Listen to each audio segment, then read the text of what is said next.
friends, it's Greg Koukl here, your host for Stand to Reason. Thank you for listening in today. And let's see, we just about a week ago, a little more than a week ago, got back from reality in, where was it? Seattle. We had one first in a month earlier in Atlanta, Georgia, then Seattle. Excuse me, I went from Seattle to I spent a day with my brother there. I spoke at his church on Sunday, then a day with him resting. On Monday, my brother and sister both retired there. And then I got in a plane for Nashville and spent some time with Kirk Cameron and Nate Sala and Elisa Childers, did different shows with them. Then finally got back, and it's just like, oh, man, we're almost ready to go with another reality, which is Minneapolis in a week and a half. And I just got to tell you two things that you need to know about reality this year. And most of you are familiar with this great project that we have that is meant to pass the baton to the next generation, which is always the most important generation. The most important generation is always the next generation. And so we're doing that by not dumbing anything down, just doing full-on solid apologetics enterprises. And in Seattle, we sold out every single seat. Actually, we oversold it because we know some people aren't going to show. And we didn't want to see any empty seats because so many people were turned away because it was sold out. But here's the deal. We sold that out 4 full weeks before the event. 4 full weeks. Now, that was only 1,600. I mean, that's a pretty good number. But 4 full weeks before. Now, we have Minneapolis, that's got 4,000 seats in it. And we've been pulling final analysis 38 and change for the last few years. And right now, our number is 38 and change. In other words, we reached in 1.5 weeks before the event, what we usually reach as the final number. You think we can get 200 more? I suspect so. In other words, we're going to sell that event out. The largest church in the state of Minnesota, and we're on track to sell it out. Now, if you're in the area and you're thinking about coming, quit thinking and start doing, because we had to turn lots of people away. In Seattle, there just were no more seats. And by the same token, it looks like we're going to be turning people away in Minneapolis, and we hope it's not you. So if you want to be part of this fabulous event, and this will be the 3rd for me this year, and an unusual circumstance, I'm actually on the big stage on Friday night, but usually I'm not. I spend the whole Friday just sitting in the gallery watching and enjoying and laughing and crying and taking notes, the whole thing. And I say crying because sometimes it's really moving. What you see on the stage and the music that's played. And the final set on Saturday afternoon really broke me down. It was so magnificent from our worship team and all the students and adults that were there that were just praising the Lord in such a sweet way. It just broke me down. It was great. I'd like you to come. And we're going to have the same thing in Minneapolis, November 7th and 8th. So that'll be just more than a week away. And if you want info on that, just go to realityapologetics.com. That's realityapologetics.com. And there's all the details there. Now, you'll see information for Minneapolis coming up in 10 days or so. You'll also see information for Dallas coming up February 20th and 21st, for Philly, March 13th and 14th, and L.A. So we'll do SoCal in the spring instead of the fall like we used to do it, and that'll be April 24th and 25th. So we want you, wherever you're at listening, make a road trip, get on a plane, drive the car, join, be part of this, because we're selling everything out. And with good reason. It's a great conference. All right, let's, we got some callers on board. Wait, do I have something else I want to talk about here? I think I do. Look at my notes. Not that. I can't remember. I can't remember what I was going to talk about. So let's let you guys talk. And can I start going to calls, Amy? Yeah, I can. Yes, thumbs up from Kyle and Ohio and Caleb. Hello, Caleb. Welcome to the show once again. Hey, Greg. Thank you for answering my call. It's always a pleasure to be able to talk to you. Thank you. So I just had a question about the moral argument, one of the premises of the moral argument. So I've been looking into it, and I think that's really good, especially after reading C.S. Lewis' Mere Christianity. I think it makes sense, but I know that in order for the conclusion of an argument to be valid, that the premises have to be true. Correct. And so I want to know how to defend this specific premise of the moral argument, which says that there are objective moral values. How do we know we don't just think that morality is objective when in reality it's not? What if it just appears to be that way to us? Okay, so that's a fair question, and it is one that people bring up. And I'm trying to think of different ways, and even before you came on, I saw your question coming up. I'm trying to think of different illustrations. Okay, and what if you and I went into a restaurant? There are a bunch of tables and chairs, and half of the chairs are green. And I say to you, there are no green chairs in this room. And you would say to me, sure there are. I say, where? And then you point at it. And I say, as you point at it, you say, there's a green chair. You with me so far? Yes. Yeah, very simple, very straightforward. You point at it for me to see. And I say, that's not a green chair. You have just evolved the ability to see a green chair that's not there. Or your culture has taught you that there were green chairs in this room, but there aren't really. That's just a delusion of your culture. Now, what would you think if I said that to you? I think that's crazy because they're right there. It's just almost like an excuse. Got it. Sure, okay. I'm seeing it right here, but I'm just going to make the excuse using evolution. Okay, so okay, that's good so far. So I'm just building analogies here because I'm trying to make the case inductively, so to speak, for an ability to see real things. That was a seeing of a real thing based on an empirical capability, our eyesight. By the way, has our eyesight ever misled us? We have blind spots in our eyes. Well, that's one, yeah. But you ever stick a pencil into a glass of water? Yes. Okay, it looks broken or bent, right?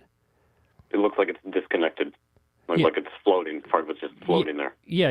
And I heard one comic say that's why he never takes baths. Anyway, some people thought that was funny, but anyway. I chuckled. Oh, yeah, I barely. Stephen Wright, by the way, just for the record. But anyway, yes, our senses can deceive us, or the appearances can be other than things actually are. But we also have some faculty in our capability in our physical perceptions to correct the mistakes. You know, we realize, it looks that way, but that's not the way it really is. Okay, so now I've got another illustration. Let's say that I can't do a visual for you here, so you just have to think about it. Mary is shorter than Bob, and Bob is shorter than Bill. So what do we know about the relationship of Mary's height to Bill's height?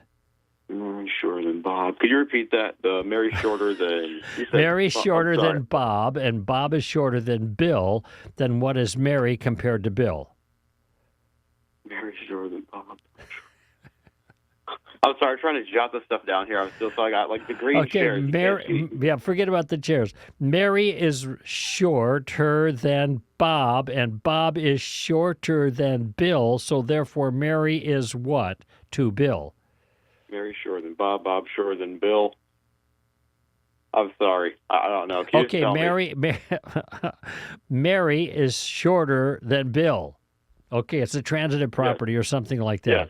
Okay, Yeah. by the way, I don't even have to have Mary and Bob and Bill. If I said A is bigger than B and B is bigger than C, you would know that A is bigger than C, even if A and B and C don't even mean anything.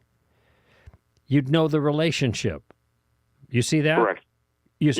Okay, by the way, notice the word I just used. Do you see that? Now, obviously, you can't see A, B, and C. You are thinking about the relationship and that there's a logical relationship between these pieces such that if one is larger than the other and the other one is still larger, then the last one is larger than the first one. I mean, that is actually a rational intuition that informs us about that. We know that about those things, given the description I offered. We actually see it, but we don't see it with our eyes. We see it with our minds. Okay, with me so far? Yes. Okay, so now we have perceptive capabilities of different kinds. We have physical perception, which gives us information about the world, and sometimes if a person denies what seems to be obvious to everybody else who can see it, that person is likely wrong. And everybody else is within their perceptive rights to acknowledge the green chairs in the room. All right? Not the one who doesn't see it, but there are people who do see it. And when you have rational relationships, now we've moved into a different realm. We're not talking about physical things.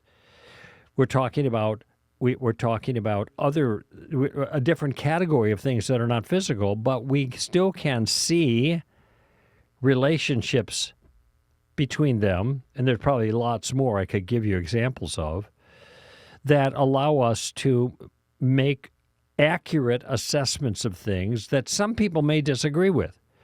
But if people disagree with or don't get it, like the first time I went through that with you, with Mary, Bill, and Bob, you were just having a hard time conceptualizing it in the middle of a phone conversation on the air kind of thing. I get that.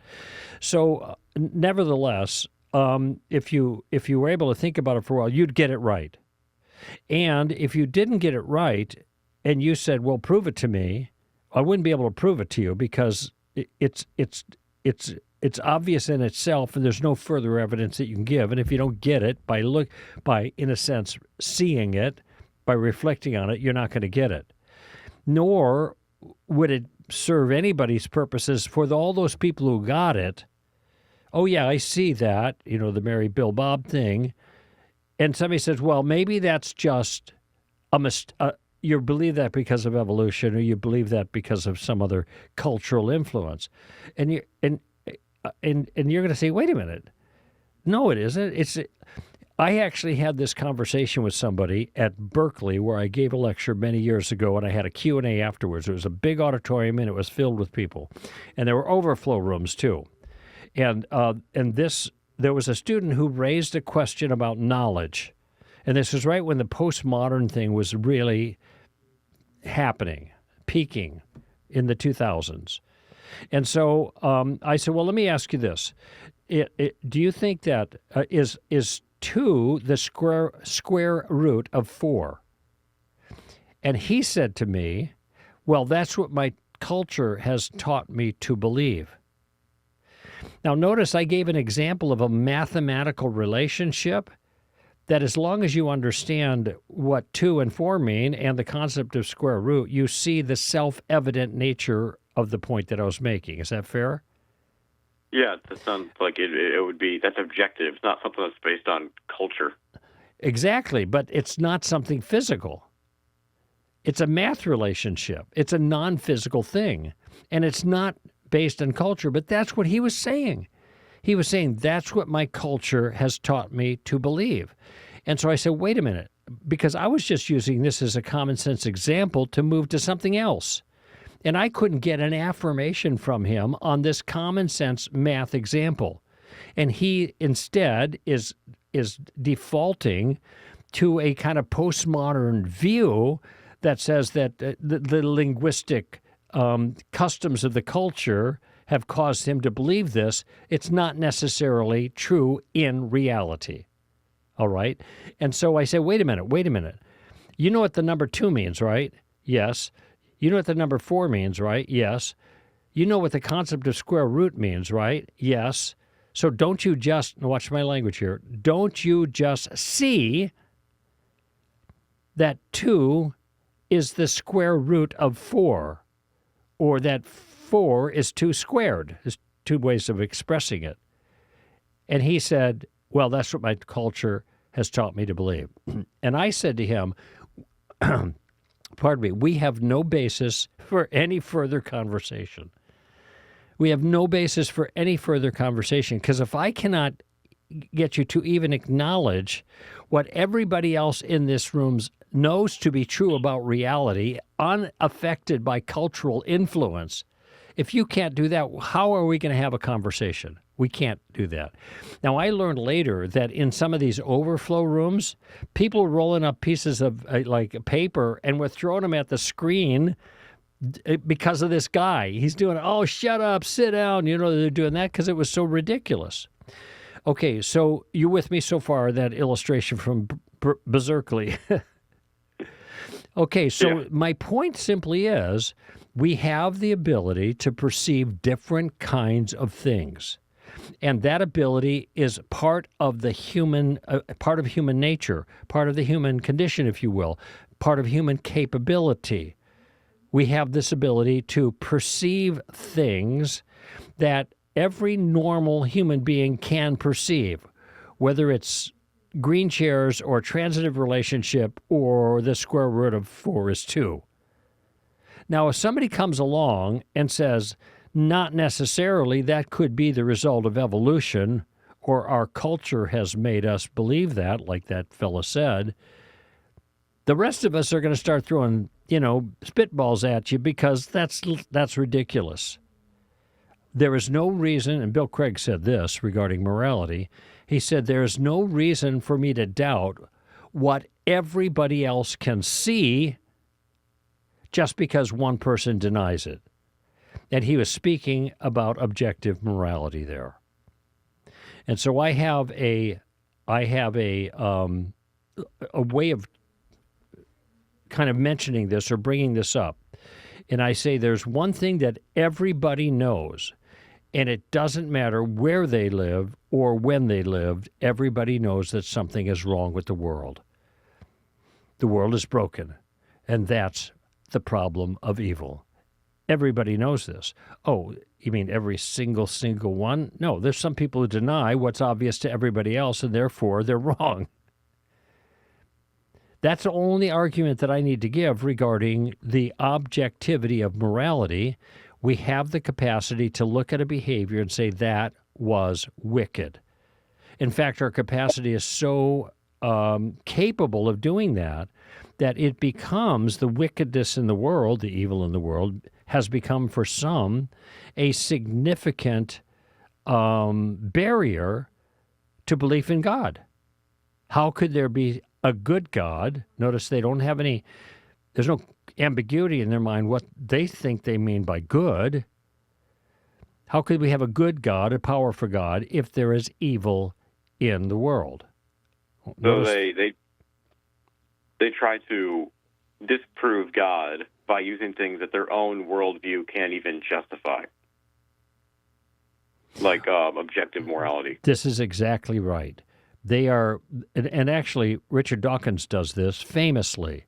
So he has a piece he wrote years ago, has a very quotable line in it, where he said, this world is exactly the kind of world that you would expect if there was no God. If at the bottom there was no, some people are going to get hurt, some people are going to get lucky.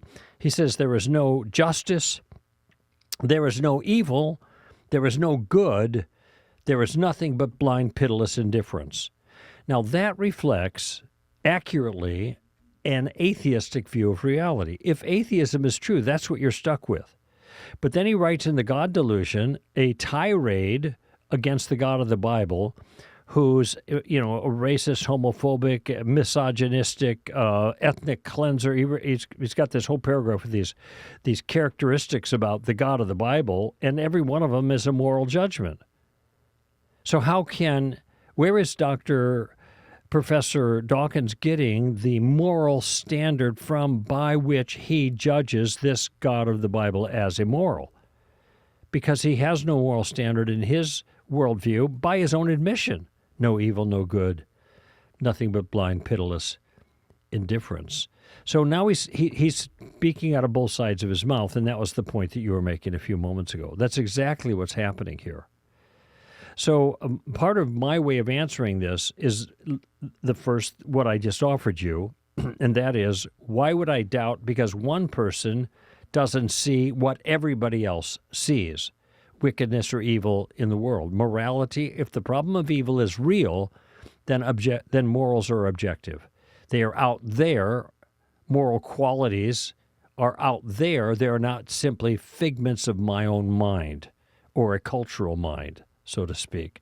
And by the way, if evolution is the explanation for our beliefs in morality, then they are just figments of our own mind. The evolutionary explanation can only give you relativistic morality. However, the problem of evil requires that morality be objective and not relative. Therefore, if the evolutionary view is true, or any form of relativism is true, there is no problem of evil. But we know there's a problem of evil. Everybody knows that. What, are we all deluded, but the atheist who denies it? No, I think we all know. And that's what I think makes the moral argument for God's existence compelling, because that particular premise is secured by common knowledge. And no attempt to use culture or Darwinian evolution is going to explain away what we all know to be the case. By the way, if it was just culture, then whatever culture says is good by definition. So you couldn't have any evil cultures on that characterization of morality.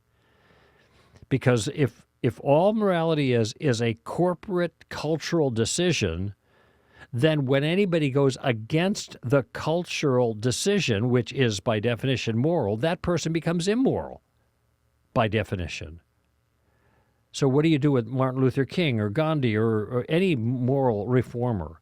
What about William Wilberforce, who went against the entire culture in England regarding the slave trade?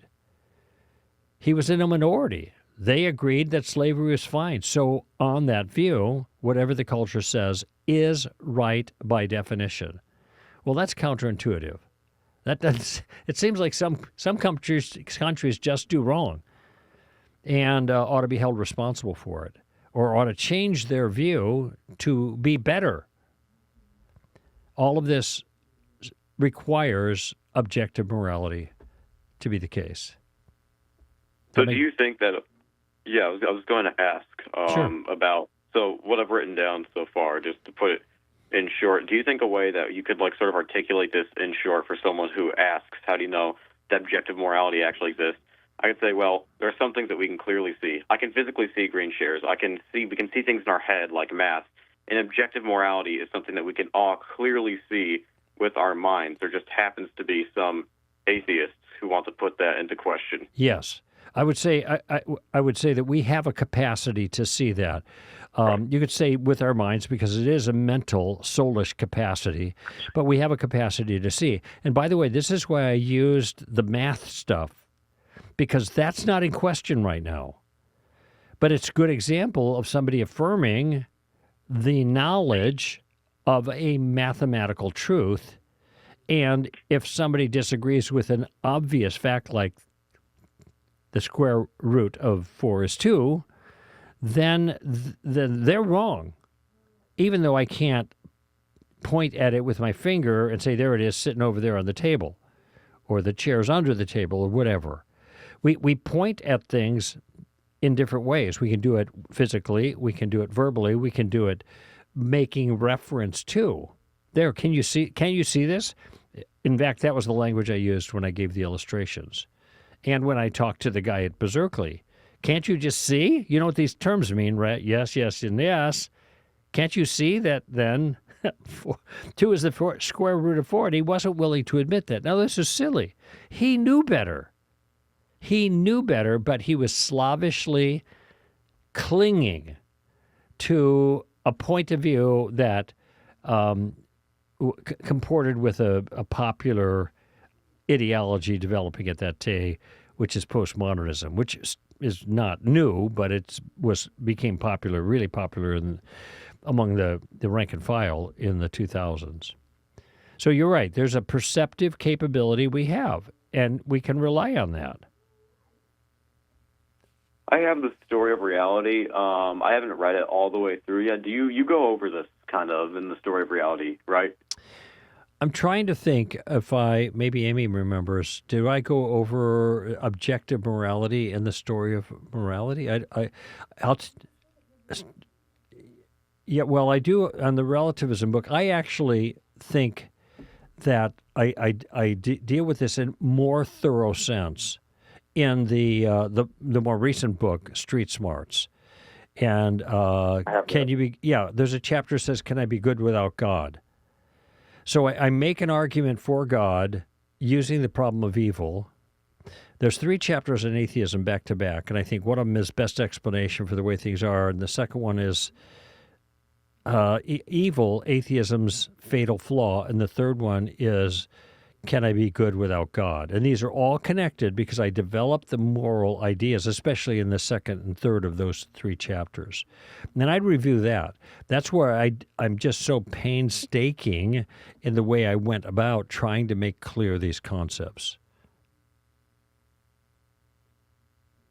All right, yeah, that's definitely a very, very clear answer. I think that will definitely help me because this was one of those things where it was just kind of like, I wouldn't know what to say.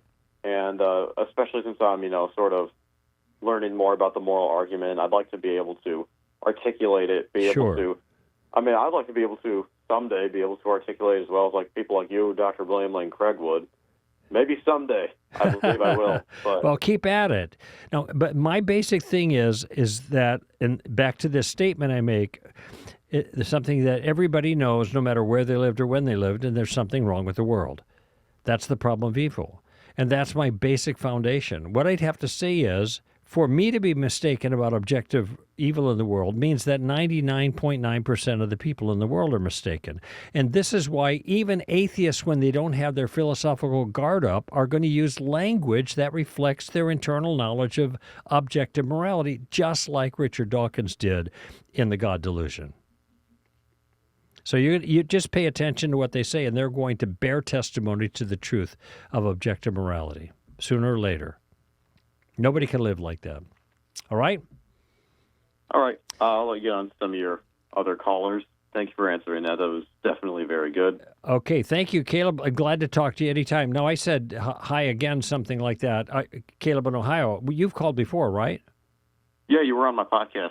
Oh, okay. Oh, well, that's good. Yeah, we do. Amy says we got a couple Calebs that call in. I was on a podcast yesterday with a Caleb too, but he spelled it with a K, and he was 13 years old. So I don't think that was you. 13? I thought I was young. Yeah. How old are you? 17. Oh, that's right. You do not sound 17 at all. So you're doing great, Caleb, and thank you for having me on your podcast. All righty? Wait, do I sound older or do I sound younger? Pardon me? Do I sound older or do I sound younger? No, you sound more mature. Yes, let's go. All right, thanks. That's a way to close it off. Yeah, you sound like a grown man. I mean, you are a man, at 17, but I mean, you sound like you've been around. Yeah, it's nice talking. You sound like an older guy, not an old guy. I don't know. Is there a nice way to? Amy's laughing because I'm caught. You know what I'm talking about. You sound great. Yeah. Thanks. All right. Thanks for your call, Caleb. Bye. All right. Bye-bye now. Oh, man. I dig a hole for myself. Is this time for a break? Maybe I should take a break here. And then we'll get to Vincent and Bryler and Warren and Jacob and whoever else calls in. Let's take a break. Back in a moment.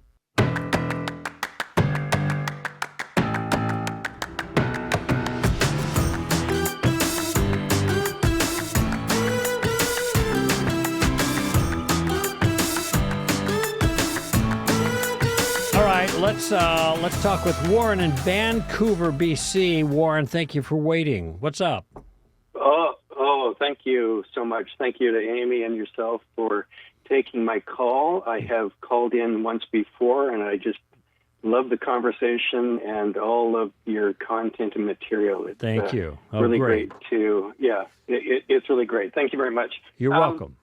My question surrounds somebody I know and care for that over the last couple of years, even though professing to believe in God, I hear a lot of what feels like blending. Syncretism might be the right word. Right. Blending of different worldviews into what they would like Christianity to be. And recent and some of the stuff from before was a little bit New Age, New Thought. Mm-hmm. And now I think really New Thought. I've heard Melissa Doherty talk about this. Oh, yeah. In particular, Christ consciousness. I heard that come up as a solid explanation of something that was amazing that they were looking at, or they spoke about. And to me, as soon as I heard that, this doesn't seem right. Mm-hmm. Well, you're right. And that is a flag. That is a big red flag, because there is no such thing biblically as Christ consciousness. That comes out of New Thought and Gnosticism and all that kind of distortion of Christianity. Okay, so you've confirmed my feeling on this, but now the next step is to what is a kind, loving process that I can use or follow that may correct.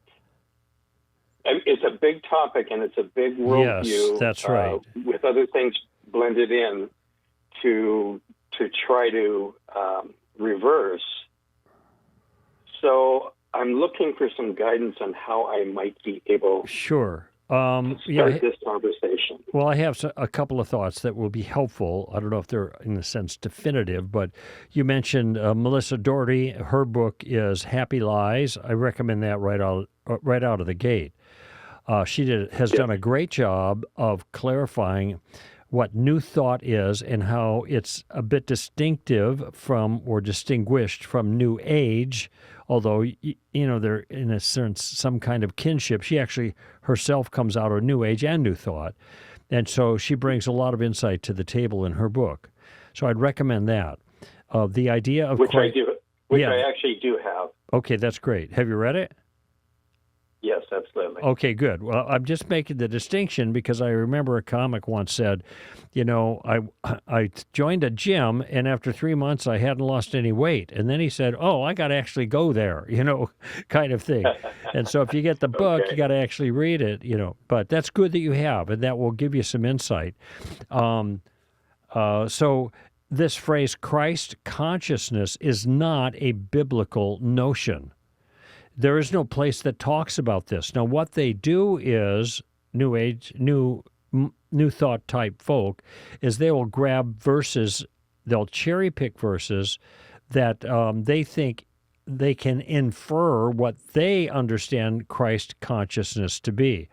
Remember, Gnosticism started as a Neoplatonic view that competed with Christianity because it was a distortion of Christianity because it used Christian language. And so Jesus was not God. He was someone who he wasn't even the Christ. He was a Christ who came to attained Christ consciousness, realized that spark of divinity that's in all of us, and then excelled in that. We can follow his example. That's kind of the approach. An oversimplification, and this isn't my my specialty at all. That's where Melissa comes in. But nevertheless, it's something like that. Now, when you just hear that brief characterization of it, you realize, well, wait, that's different. from Jesus of Nazareth. There's no Neoplatonic thought in Jesus when you read the Gospels. That comes later. And the Gnosticism, the hidden knowledge, the insight, the idea that Jesus becomes the Christ, he always was the Christ. Behold the Lamb of God who takes away the sins of the world. You know, John the Baptist said that right at the outset. Now that I'm thinking, I think he said it right after the baptism, and they might acknowledge or hold that Jesus received his Christ consciousness at the baptism. Some might say that, but even before that, at his birth, the prophecies that were made at his birth in different ways, like Zacharias or the dream that came to Joseph or some of the things that were said at the temple, these all identify Jesus as the one who would be the rescuer, the Messiah, who would save people from their sins. And this is long before he got baptized, before he received the Christ consciousness. How is it that the mother of my Lord, Elizabeth says, would come to visit me? Now, Mary was pregnant first trimester with Jesus. She's already the mother of my Lord. Mary's Lord was God. So, how, even very early on, Luke chapter 1, we have Jesus being identified with language that clearly is deistic, if you will. It identifies him as God long before he ever supposedly attained Christ consciousness. It's a totally different worldview, is what I'm saying. So now your question, and you know that already from having your conversations, Warren, with your friend. But your question is, all right, with that in mind, how do I help? And this is where I think there's complexity here, and a lot of these notions are kind of slippery, as you've already probably encountered. A lot of our language, but other language, which almost sounds like they've redefined some of our language stuff. Christ, for example. I agree with that. Yeah, it's not the Jewish anointed Messiah. It's the consciousness that is received, this spark of divinity that manifests itself in someone who gets qualifies, gets to that level of their spiritual development. So I guess what I would want to do is ask a lot of questions. And I thought this is where you were going to go. yeah. Well, when he says Christ consciousness, what does he mean? I presume it's a guy, right?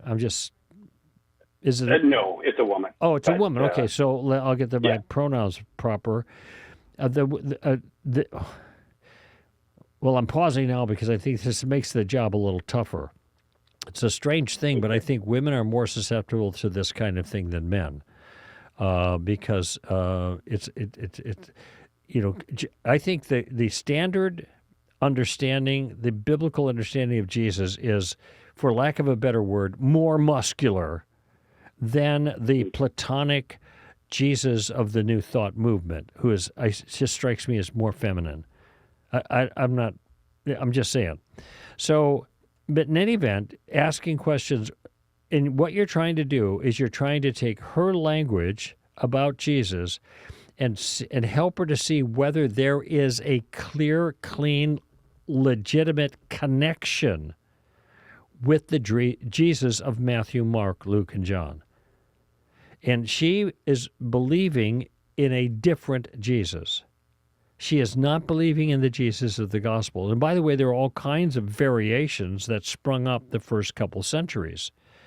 The Jesus that just appeared to be physical but wasn't physical. That's called docetism, where docere means to appear. And the reason there is because physical stuff was evil, spiritual stuff was good, and so spiritual stuff, like the incarnate, the pre-incarnate Word, couldn't really take on a human body that would corrupt the spiritual stuff. And this is why in John says, talking about Antichrist, he said, anybody who does not declare that Jesus Christ has come in the flesh is not of God, but he's an Antichrist. That's the Spirit. So why does he say has come in the flesh? It's not talking about that he arrived. Oh, he's arrived. That's the way some people will take it now. He was talking about this Gnostic heresy that was already there in implicit forms in the first century.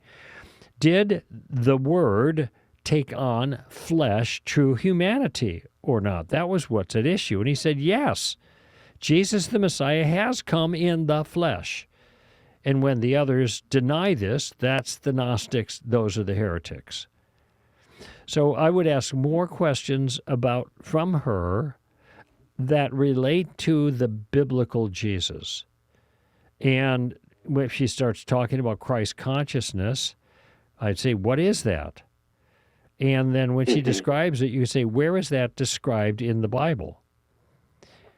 Well, and then then she might assert that Jesus accomplished Christ consciousness at the baptism, and so in other words, Jesus wasn't the Messiah before he was baptized, because that's what Christ means. Or maybe you deny that. Maybe you think Christ means something else.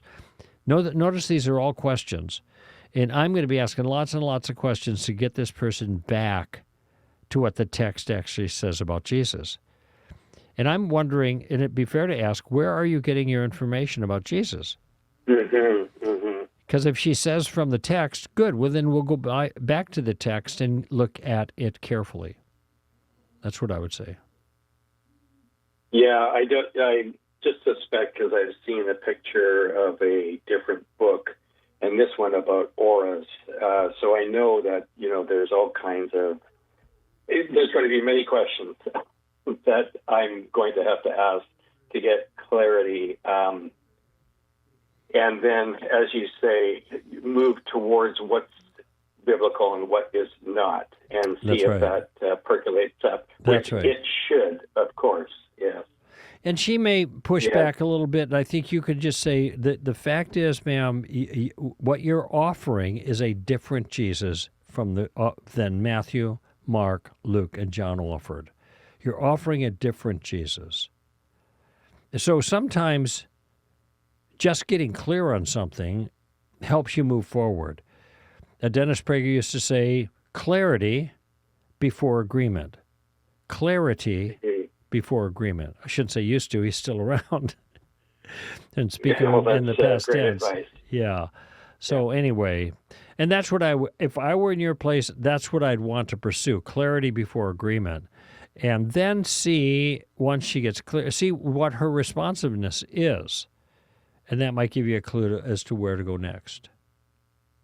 Yeah. Well, no doubt it's going to be a very, very interesting conversation. And I've just been leading up to the point of how I initiated. So that maybe another time I'll come back on and tell you how we did out. That would be fine with me, and I'd like to hear what what you heard she had to say about some of this stuff. Okay, Warren? Absolutely. All right. Really appreciate it. Thank you so much. You're welcome, buddy.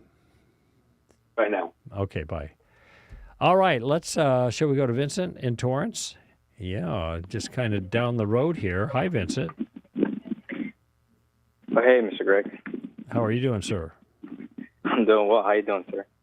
Okay, I got another hour and 15 minutes to go, and that'll be my, 3, 4, 7 shows today. So I'm winding down a little bit, but glad to talk to you, Vincent. No, I appreciate taking my call and taking the time, sir. So if I can just, make it hopefully as concise as I can. I just want your advice and your insight how to kind of navigate my church's denomination and maybe bring more apologetics to my church. So I'm dealing with the kind of issue of exclusivity within my denomination. It's the American Baptist Association. Okay. And my pastor, he won't allow that any other speakers, because I've mentioned, you as a resource, Frank Turek, J. Warner Wallace, all these other, all you great speakers have helped me in my faith and just with the realm of apologetics. Uh-huh. And he's just saying, well, no, we can't bring anybody else unless they're like-minded faith. Well, what makes him think that they're? I'm a little confused here. What makes him think that any of these others are not like-minded in faith? Maybe they're not American Baptist. Yes, But correct. I'm not They're not. sure what the American Baptists would hold as vital theology that J. Warner Wallace or Frank Turek or myself or anybody else wouldn't hold. What would fall Correct. into that category? Something like he did mention once about like we don't believe in the universal church, that maybe some other people believe, and it's just more of like a kind of cautionary approach that he has, where he doesn't want to bring anybody else that's not within the ABA. So I guess I don't know what he means by we don't believe in the universal church. Does he think that only members of did you say American Baptist? Yeah, the ABA. Yep, exactly. The ABA, only members of the ABA denomination are actually true Christians? I mean, I don't think he denies that other people are true Christian. It's just like what secondary issues that he is more cautionary, because like we talked about the whole, tragedy of Charlie Kirk, and I believe Charlie Kirk was a true Christian. But if it's not within anybody within the ABA, sure. No, I understand. Yes, but my concern is that these fellows you mentioned, and pretty much all of us, we really traffic in mere Christianity. We're not trafficking in any sectarian views. We're trafficking in the kinds and defending the kinds of things that every Christian would agree to, even in the ABA, I presume. Now, the secondary issues. Look, once in a while, I'm not a young earther, okay, but I've spoken with lots of young earth groups, but we don't talk about the age of the earth or the universe. It's not on the docket. It's not what I'm interested in talking about, and they have no trouble. Now, once in a while, very rarely, we'll get an invitation from the church, and it'll get set up. Then they find out that I'm not a young earther, and it doesn't matter what I'm talking about. They don't want me speaking to their congregation. Now, I think that's a mistake, but that's their choice. That's kind of the attitude, just so you know, unfortunately. Yes. Like, I think he mentioned that the issue with the young earth and the older earth, so. Yeah. So that's an issue. Not that you're here, we invite people to preach on that or teach on that, but that will affect anybody else coming in, stuff like that.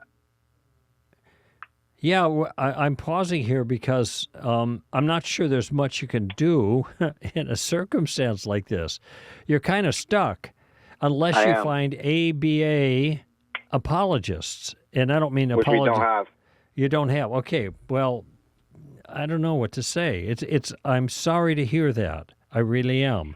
And now it doesn't keep you, obviously, from taking advantage of non-ABA apologists, but it means that people in your local community are not going to gain capability of defending their convictions. And what this points out to me, Vincent, is how, foolish this approach is. How, I hear you, sir. Yeah, of course, you wouldn't be talking to me if you didn't agree with this. It's so sad. I'm kind of shaking my head because this approach is not good for the church. I suspect they think we're protecting our flock. All right, from what? Well, you think you have the truth in all these issues? Fine. That's true with everybody. Everybody thinks that everything they believe is true, or else they wouldn't believe it. They may not know it's true, but they think it's true. But how do we help our people to grow? Do we just block them off from any dissident voices, or do we help them grow stronger in their view by at least being exposed, or at least being exposed to people who have different views, even if they're not talking about them in your church? Exactly. So, I guess, I mean, my feeling is this is just a warning to others to not do this.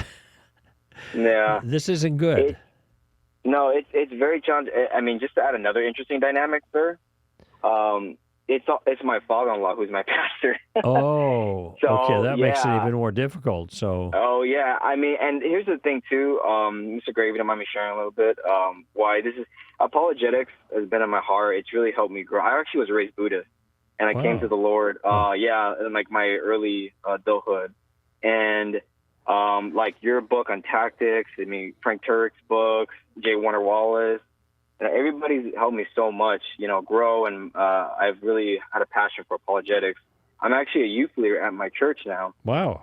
And I mean, it's all glory to God for that. But, and I'm not trying to brag, but I'm just saying that I've really furthered my knowledge reading all your guys' materials. And I've taken classes from Turek, and I actually went to his Unshaken conference this weekend, actually, with him and Pastor Crane. Yeah, that was Frank and Natasha and Elisa, right? They were it was great. Yeah, so the thing is, my father-in-law, our pastor, says that there's no prohibition for us to go ourselves as individuals. So I went with a good group of my friends and a couple of my family to go to this. But as, like a church, sanctioned event, right, we can't promote it. We can't bring anybody else. So it's like I'm having to do things kind of like unofficially, for myself or people that are close to me to further our growth. Vincent, it just occurred to me, you are ABA. So you would be acceptable as an apologetics teacher in your circles, right? Yes. So if you're not in a circumstance where you can invite other people who are not ABA to teach at some kind of localized thing that you have, like the outreach that you just mentioned, but you certainly can do it. And what town are you located in? Torrance. That's right. Okay, where in January, February, March, April, and here it is right here, April 24th and 25th, we're doing reality. I plan to go to that. We grab a whole bunch of people from your church and bring them along, because we can train them at a different facility. We can't get into your facility, but we can train them at a different facility. Of course. And it's going to be Calvary Chapel Downey, is that right? Yeah, Downey, our church is in Bellflower, actually, so it's really close by. Yeah. So that's great. And it's close by, relatively close to where you're at. I mean, it's a striking distance. Bring a bunch of people there. So that's, I think, in your circumstance, this is what you do. You bring people to other things, or when you're in church, you're the one who teaches because you satisfy the requirements that your pastor has. Too bad you can't get your pastor to come with you to reality. Yes. I mean, I wonder if it would change his views. Yeah, I mean, I'll ask, but, because, I mean, it's nothing that we're preaching heresy or anything like that. My father-in-law does, a great job expositing the word and, and everything, but it's just more like, I don't know, you call it church politics in a sense where just because it's not ABA, but then I asked him, well, how do we, because we've used other material, but then I'm like, well, how do we bring this material back here? And he's like, well, we can teach it. It's just we have to be the filter. And I'm like, okay. So, that's what I'm trying to figure out, too. If I do some kind of, apologetics conference at my own, church or sister church. I don't see how he would object to using other people's material, because you are the person who's teaching and you hold his views on the things he's concerned with. And the things that are not a problem, you're teaching because you have resources from the outside.